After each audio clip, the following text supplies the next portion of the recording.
This place Nasik has a special significance that long time back, say about 8,000 years back, when Sri Rama went away for his exile, he came to Maharashtra and he passed through various places and he settled down in Nasik, this place, with his wife. And here, a lady who was actually the wife was the sister of Ravana, called Shurpanakha. She tried to entice Sri Rama. Now, this quality of enticing men or enticing women are really demonic. And that is how people call them Rakshasas. Because those who are demonic people are people who are by nature aggressive, full of ego, want to overpower everyone. And they feel quite satisfied if their ego is satisfied. So all the people who were like that were called as Rakshasas in this country. Was not a normal human behavior according to them. So these Rakshasas were more living in the northernmost part of India. And they have different categories as described. So those who run after women were called by some other name, and where the women try to dominate, they are called by some other name. Where the men try to become like women, there's another name. But they were never called as human beings. They were called as Rakshasas or Vetalas and all other names. But nowadays you find such a confusion that you don't know whom to call what.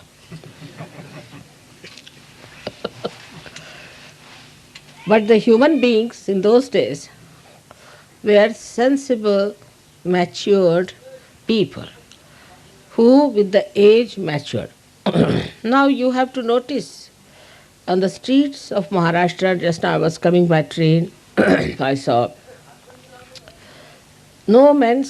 there were nobody who was interested in women, no women were interested in men. Some men were hugging each other, walking around very innocently. I mean, the whole thing was that life is innocence. And that is what it was here when this Rakshasa's sister Shurpanakha. So nowadays if there's any woman in India who behaves like that, tries to entice men, is called as Shurpanakha. So this woman came and tried to entice Sri Rama. Imagine what audacity. So Sri Rama, being Sankochi, means he was a man full of grace. He told her, see now, what's the use of running after me? I have already got a beautiful wife. So why do you run after me? Better try my brother who has no wife, because he knew it. Because he knew that his brother is a Sheshnaga. He is the serpent on which, very big serpent called Shesha. And he is a hot-tempered fellow, and he will just know how to deal with this woman. I can't manage this show, because he would not ill-treat a woman. It was too much for him. Though she was Shurpanakha, and not only that, but she was also a woman. So when he went,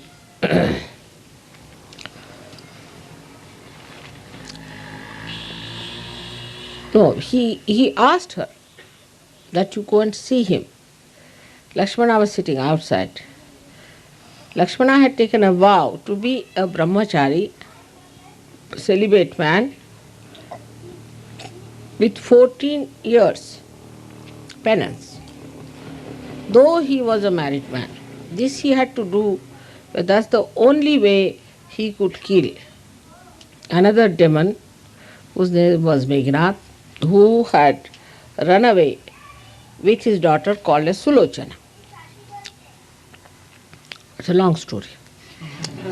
So make it short, this fellow went to this brahmachari, Lakshmana, though he had a wife in Ayodhya, he was leading a life of a brahmachari.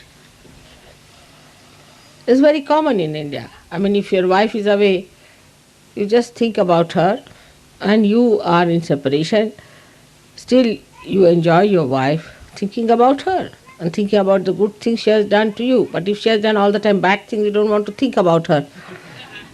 And then all these demonic things start. All right. So this, when she went and started, she dressed up very well, in a very attractive manner, tried to show off her body and all that in the very funny way. And not in a traditional decent way, but a very indecent, indecorous manner, just to attract the fellow. He was so angry with her, he just cut her nose. So she should not do this, said to anybody else, and get rid of her pride of nonsense, to kill her ego. Because nose is the one that expresses actually the ego part. So when he cut his nose, the nose is called as Nasika in Sanskrit language. It's called as Nasika. This is the place where the nose was cut. And that's why this place was called as Nasik. So now we have to remember we have come to an area where noses can be cut.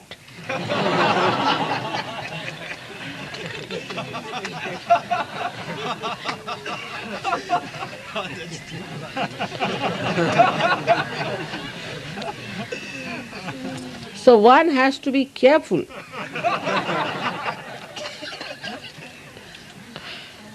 And on the watch out that we do not show any symptom like Shurpanakha did. Henceforth, we should behave in a manner that we are Sahajogis and Sahajoginis. And we have to have that right type of conduct which comes from the purity inside.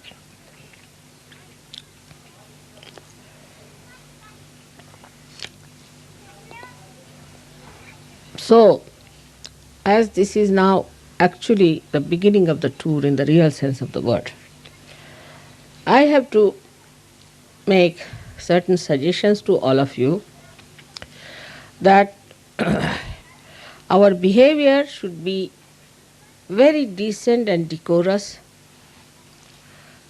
so that all the vibrations that are flowing through us, which are holy vibrations, auspicious vibrations, should not be spoiled by our ego or our Shurpanakha ideas or any such nonsense which has no relevance to your ascent.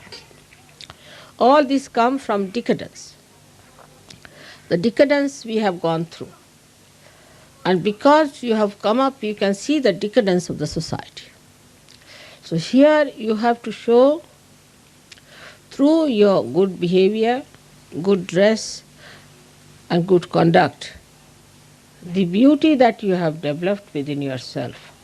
and that now you belong to a society which has ascended. And the decadence is over now. It's only for you to watch that and to help others to come out of it.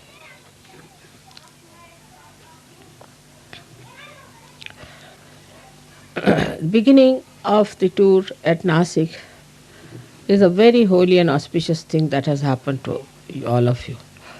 Because the river here, Godavari, is called as the Ganges of the south. But as in every pure thing, all the filth is put in, this great, we call it Kshetra, the pilgrimage, is ruined by many people who want to exploit it. We call them as bhajis. They are the ones who are making money out of the temples, out of the holiness of this place. To them, Sahaja Yoga is a challenge because you can do it without any money, without any work, without any extra sacrifices. That they can't understand. According to the theory of all these people, all over the world, if you see, is this, that all those who are seeking should hand over the purse to the people who are in charge, first of all. Secondly, those who are seeking should become absolutely miserable in their seeking. They should suffer, suffer, and suffer till they become just bones and die. They have to go on sacrificing everything, going through tortures till they reach God. This is not the way the ascent has to be achieved, as you have learnt it. So this is true not only of Hindus, also of Jains, also of Christianity, also of Islam. The way it is preached today is all adharma. There is no dharma in it. That's why the establishment of our dharma is very important, which is the pure religion, which gives you ascent, joy, peace, and the blessings of God. This is what is Vishwa Nirmala Dharma. Now I have to also say that this place has another significance, that we have a very powerful Jain, a gentleman, who is come to this Dharma. Now, Jainism, again the same style it's going, same perversions as we have seen. Like in Jains, if I go on telling you, you will laugh and laugh and your stomach will start paining. So I don't want to go about it. The way the Jains are mad about vegetarianism. They want to save all the mosquitoes, bugs, everything, and kill the human beings, all right, with money. They are the Jews of our country, and they have really extracted people, all their money, everything, very rich people here. But they don't kill a mosquito or kill a bug. That's what they are. So now this kind of thing is on. And Dr. Sangve, who is a very learned man, his wife is another very affectionate and dedicated Sahajogini, his son, daughter-in-law, all of them have understood that religion cannot be such madness that you start saving the mosquitoes and not the human beings. The attention is from the other end, which of course against Mahavira's principle. Mahavira, on the contrary, has described the hell the best. He is the one who, being the incarnation of the essence of Bhairava, has described the hell very well, and in England we have William Blake, who has also done the same way because he is the same style, he is the same thing. What is hell? That he described, there are worms, there are mosquitoes, this, that. And just the opposite of that is to save the mosquitoes and bugs. Shows how we go just the other way around, how we oppose the religious achievements of these great people, those who try to preach something sensible, how we make it a nonsense out of it. That is how here we see that the Jains should see how Sri Mahavira is being misinterpreted and insulted in many places. This is a very big achievement, I feel, that some people have started seeing this light and they will start seeing it more and more. Also, we have some very good here musicians, as you have heard him, and his whole party was so beautiful. I heard about him that he sang beautiful songs for you, and you enjoyed all the music program. And he also sang some very nice English songs. It's a good beginning. Because as you are singing Marathi songs and Hindi songs, our Indians also should sing, but they make a melody out of everything. So you have to little bit guide them because they are, you see, they are melody oriented musicians. So we try to make melody out of everything, otherwise it doesn't go with our minds all right. So you have to give some guidance and you have to forgive them if you think it's not absolutely all right. So we have to thank all the people over here for being so kind and so nice to us in receiving. And I hope you are all very comfortable in that place. The only problem was we couldn't get a proper place, as Dr. Sangvi was worried, because you see Indians are too much hospitable. And he said, I'll have to cover all the sides, I don't want them to get the cold, this, that. I'll put some heaters there. But by God's grace, there is no need. It's so pleasant. I was just smiling at him. I said, don't you worry, everything will work out. And it has worked out. You know, we don't need any heaters. If we need anything, we might need some fans. Like in Madras, they said we have no water. We have to buy water now from other places. It's going to be, we are all going to be dying. I said, all right, we'll have water. So it rained so much that they had floods. So it should not be felt that there is a problem with the nature. Nature is always with you, will always help you, will be kind. But we have to kind to ourselves, to our nature. And the nature that we have is that we are human beings. We are not Rakshasas, we are not devils. We can't do all these things which are devilish, which are nonsensical.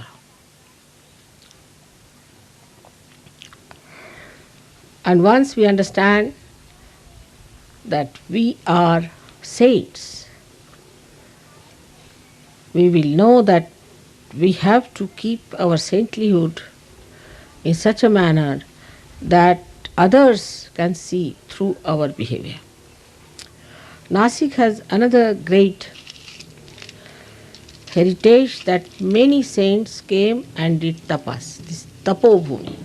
Nasik area is the Tapobhumi, is the land of tapas, tapasyas. And that's why this is a very, very auspicious land. And here it is. You will see on your way to Dhulia the incarnation of the Adi Shakti, which is the three powers of the Kundalini completely integrated, expressed here as Saptashringi, meaning 7. Shikarala काय English?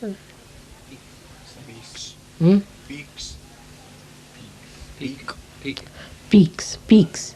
7 peaks.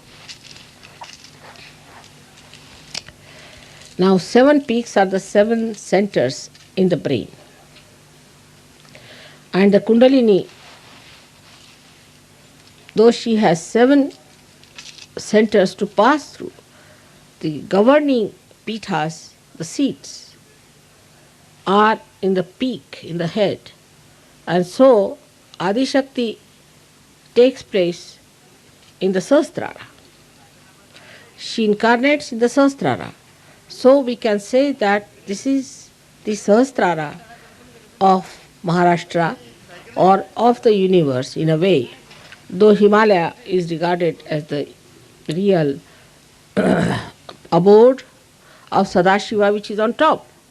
But the Sahasrara part, which is the limbic area, should be here because we have three and a half coils settled here.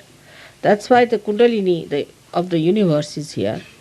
But as the Saptashringi has come out of Mother Earth, this is the place where we can say resides the Sahasrara.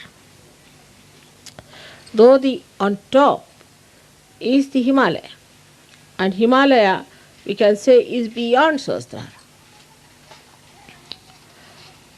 The three powers of the goddess, I don't know if you will be seeing all these three expressed in three different places in the Maharashtra, but this is the Ardhamatra, the half one, which is the Adishakti herself. And this is what you see in this place. And I'm sure you'll enjoy it tomorrow when you go on your way to Dhulia. With this understanding that in a subtle way we are in a very important place, I hope you all will rise above mundane, gross attention into a subtler attention, into a higher attention, and enjoy the bliss of God. May God bless you. आता मी इंग्लिशमध्ये जरी बोलले असले तरी आपल्याला सगळं कळलं असेल, पण तरी सांगायचं म्हणजे असं की आपला सहयोग आहे आणि सहज असल्यामुळे आपल्याला असं वाटतं की असेल माझा हरी तर देईल खाटल्यावर. तर सहज हा योग जो घडतो तो फक्त कुंडलिनीची जागृती आणि तुमचं सहस्त्रार भेदन इथपर्यंत आमचं तुमचं देणं घेणं आहे. आता पृथ्वी आहे, पृथ्वीमध्ये तुम्ही जर एखादं बी घातलं तर तिचं देणं घेणं एवढंच आहे की बा तुझ्यामध्ये मी अंकुर फोडते, पण त्यानंतर बघायला नको. तेव्हा जरी हे अगदी सहज असलं तरी आता मी संत झालो हे समजणं फार कठीण आहे. आता आम्ही बी घडलो हे समजणं फारच कठीण गोष्ट आहे. अजून आम्ही तेच आहोत असं सारखं आपल्याला वाटत असतं, किंवा तसं नाही वाटलं तरी आपली वागणूक तशीच असते. तर ती बदलायला पाहिजे आणि समजलं पाहिजे की आता आपण संत झालो. आणि संतांची किती लक्षणं सांगितलेली आहेत रामदास स्वामींनी, प्रत्येकाने सांगितलेली आहेत. त्या संतातली आपल्यामध्ये कोणची लक्षणं आहेत ती पाहिली पाहिजेत, तिकडे लक्ष दिलं पाहिजे. ती लक्षणं आपल्यामध्ये दृष्टिगोचर का होत नाहीत, लोक आपल्यामध्ये ते शोधत का नाहीत, ते त्यांना दिसत का नाही, त्याला कारण काय हे पाहिलं पाहिजे. तर सर्वप्रथम आपण असा विचार केला पाहिजे की परमेश्वराने आपल्याला अंकुरलं आहे, बरं झालं, आता पुढे का, आम्ही काय केलं त्या परमेश्वरासाठी. आम्हाला सहयोगामध्ये हे माहिती आहे की प्रत्येकाला आशीर्वादित करतो परमेश्वर. योगक्षेम वहाम्यम, योग मिळाला तुम्हाला क्षेम घ्याच, ते त्याच्यात बंडलच त्याच्याच बरोबरच येते, समजा बिल्ट इन, त्याला काही करायला नको, क्षेम घ्या. पण क्षेमाबरोबर एक आणखीन यायला पाहिजे कृतज्ञता, ती येत नाही. कृतज्ञता जर आली तर लगेच हा विचार येईल की मला एवढं फुकटात मिळालं, आम्ही काय केलं होतं, कशाला असं मिळालं, कसं मिळालं, आता मी काय देऊ जीव का प्राण, असा विचारायला पाहिजे. पण रे माझ्या मागल्या माताजी असं झालं, नोकरी तर लागली, पैसे मिळू लागले, पण अजून माझ्या मुलीचं लग्न झालेलं नाही. बरं तेही झालं, मग अमकं राहिलं. म्हणजे तेच चालूच आहे तुमचं. जे मागचं होतं तेच पुढे सुरू आहे. त्याला काही अर्थ आहे का? तर सहजात तुम्ही आले ह्याचा अर्थ असा आहे की तुम्ही पहिल्यांदा संत झाले. आता दुसरा जो शब्द योग आहे त्याच्याकडे लक्ष जर दिलं, योगाला अर्थ दोन आहेत. योग म्हणजे परमेश्वराशी आपला संबंध होणे किंवा शिवाजीवाचा संबंध होणे, त्यांची सांगड बसणे, ते झालं. पण सांगड नाही बसलेली, नुसतं तुमचं संबंध झालेले फक्त, असं समजायचं पहिल्यांदा. पण योगाला दुसरा अर्थ असा आहे की युक्ती, कौशलम, कुशलता पाहिजे. सहजयोगाची तुम्ही युक्ती शिकले का? त्याची कुशलता शिकले का? नाही. मग त्याला काय अर्थ आहे? अर्धवटच झालं ते. म्हणजे आपली समजा बाहेर आम्ही पाटी लावली एक, इथे सांगवी राहतात, तर तुम्ही ते पाटी वाचून गेलाय, तुम्ही भेटले का सांगव्यांना? तसलाच हा प्रकार आहे. त्याची जर तुम्हाला कुशलता नाही आली, एखाद्या युनिव्हर्सिटीला तुम्ही गेले, बा आम्ही गेलो तो युनिव्हर्सिटी पाहून आलो, प्रोफेसरांना भेटलो, बरं मग तुम्ही पुढे काय? मग आम्ही झालो की आम्ही ग्रॅज्युएट आहोत. कसं नाही? म्हणजे आम्ही जाऊन आलो होतो म्हणून. आपल्याकडे इंग्लंडला कुणी जाऊन यायचा काही केलं नाही तिकडे, तसंच आला परत. आपण म्हणतो ना झक मारून, तरीसुद्धा त्याला इंग्लंड रिटर्न आपण म्हणत असो. तसलाच प्रकार आहे. सहयोगी, आम्ही सहयोगी, बरं का? मग ह्या बोटाला काय अर्थ आहे? इकडे जळलं म्हणजे काय होतं ते माहीत नाही बा. आम्ही सहयोगी होतो, बिल्ले लावून आम्ही सहयोगी झालो. तसं सहयोगात होत नाही. काहीतरी व्हावं लागतं आणि त्यासाठी काहीतरी करावं लागतं. आणि त्याग करण्यामध्ये एक गोष्ट लक्षात ठेवली पाहिजे की काही गोष्टींचा त्याग करावा लागतो. त्यातला एक त्याग आपण नेहमीच करतो, म्हणजे बुद्धीचा त्याग. तो नको, ते सोडून पुढचं बोलायचं. बुद्धीचा त्याग करून मोकळं व्हायचं आणि मग म्हणायचं सहयोगानं आमची वाट लावली. तर ते एक सोडून बाकी जर त्यागाकडे दृष्टी असली, आम्ही काय सोडलं? जे बेकार होतं ते सोडलं, त्याला काही अर्थ नव्हता ते सोडलं, असा विचार करायचा. जसे ते हरेरामाचे लोक आले, मला म्हणायला आले तुम्ही एवढे श्रीमंतीत बसलेले, आता ते माझ्या नवऱ्याचंच आहे सगळं, मी तरी काय करू? तुम्ही एवढे श्रीमंतीत बसलेली आणि तुम्ही काय त्याग केला? तुम्ही कशा झाल्या म्हणे देवी? आवडलं, देवी त्याग नसते करत, तीच एक त्याग करत नाही, बाकी सगळ्यांना करावं, तीच भोगती आहे. बरं कबूल, म्हटलं तुम्ही काय त्याग केले ते सांगा. म्हणे आम्ही हे सोडलं, ते सोडलं, ते सोडलं, हे सोडलं. म्हटलं असं का? बरं असं करा, तुम्ही माझ्या घरात किंवा माझ्या अंगावर तुम्हाला कोणचंही जर त्या श्रीकृष्णाच्या पायाच्या धुळीबरोबर किंवा त्याच्या कणाबरोबर एखादं काही मिळालं तर घेऊन जा म्हटलं. तुम्ही ते सांगा, पण ते त्याच्या पायाच्या धुळीच्या कणाबरोबर असायला पाहिजे. तर गडबडले गृहस्थ. तसेच त्यांच्या तोंडावर इतक्या सुरकुत्या होत्या की मोजून घ्याव्यात. आणि म्हणे आम्ही मोठे कृष्ण भक्त. म्हणजे काय, कृष्णाला शोभेल का? कृष्ण भक्त म्हणजे कसे? अगदी टवटवीत असायला पाहिजे. बसलेच ना सगळे. तर मी म्हटलं का हो कृष्ण भक्त, तुम्ही सांगत का नाही? तर गडबडली. तर काही दिसेच ना. तर म्हटलं काय तुम्ही मग दगड धोंड्यांचा त्याग केला काय? हे दगड धोंडेच ना, नाही तर काय ती राख, तिचा त्याग केला. त्याग कशाचा करायचा? जर काही धरलंच नाही तर त्याग कशाचा करायचा? म्हणजे करायचं काय माणसाने की काही धरायचं नाही. त्याग करायचा म्हणजे काय? धरायचं नाही. हा माझा मुलगा, ही माझी मुलगी, ही माझी नोकरी, हे माझं घर, हे माझं ते, हे माझं ते, हे माझं आणि मी पण सुटलं पाहिजे. आणि हे जोपर्यंत सुटणार नाही सहजयोग जमणार नाही. ते सुटता आलं पाहिजे. आणि ते सोडणं आपल्या महाराष्ट्रात जरा कठीण जातं. कारण मुलगा मुलगी म्हणजे जीव का प्राणी, एक डोळा हा आणि दुसरा डोळा तो. त्यांनी म्हातारपणी लाथा मारल्यावर मग लक्षात येतं, अरे बाबा हे काय केलं आपण. सगळं जग तुमचं कुटुंब व्हायला पाहिजे, हे संतांचं लक्षण आहे.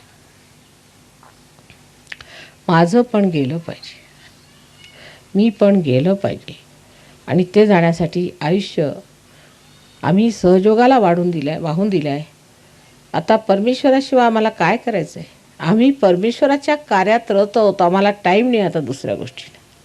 आमचं हृदय आम्ही परमेश्वराला वाहिलं आहे. आम्हाला आता कोणत्याही दुष्ट भावनांना हृदय नाही राहिलेलं. आमच्या बुद्धीत दुसरं काही सुचत नाही, फक्त सहयोग आणि त्या परमेश्वराच्या कार्यासाठी काय करायचं तेच आमच्या डोक्यात विचार चाललेले आहे. आमच्या जठराग्नीला सुद्धा दुसरं काही पचत नाही. तुम्ही काही बोलू नका दुसरं, बा आम्हाला चालायचंच नाही. परमेश्वराच्या साम्राज्यात बसल्यावर आम्ही दुसरं काय बोलायला तयार नाही. आमच्याजवळ वेळ नाही त्या गोष्टीला. असं जेव्हा होईल तेव्हाच ते सुटणार आहे. इतर गोष्टी सुटल्याशिवाय सहयोग जमू शकत नाही आणि त्या बाबतीत जरा कच्चे होत आपण. त्यामुळे सहयोगी तयार म्हणायला फार कमी आहेत.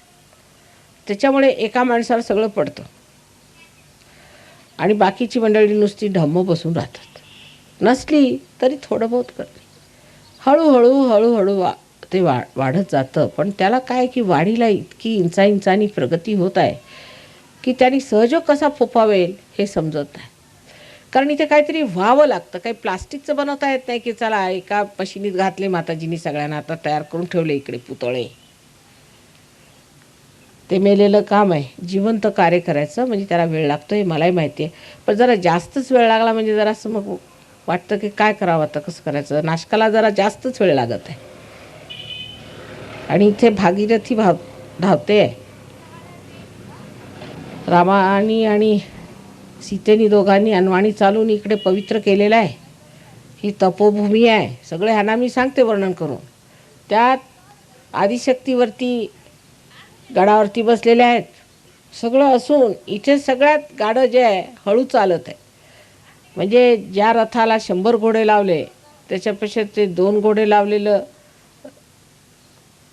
खच्चर चांगलं चालतं आहे. हे बघून आश्चर्य वाटतं नाही का, की ते जे गाडं आहे ते बरं चाललेलं आहे 2 घोड्याचं, आणि हे 100 घोडेवाल्याचं काय झालं काही समजत नाही.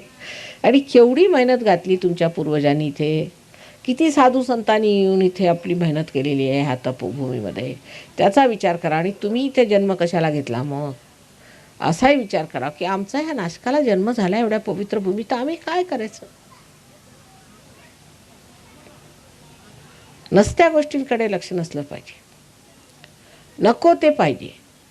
ह्या प्रवृत्त्या सोडून जे हवं तिकडे लक्ष दिलं, समाधानात राहून आम्ही आता परमेश्वराच्या कार्याला लागलो आहेत. हे आयुष्य आमचं परमेश्वरासाठी आहे.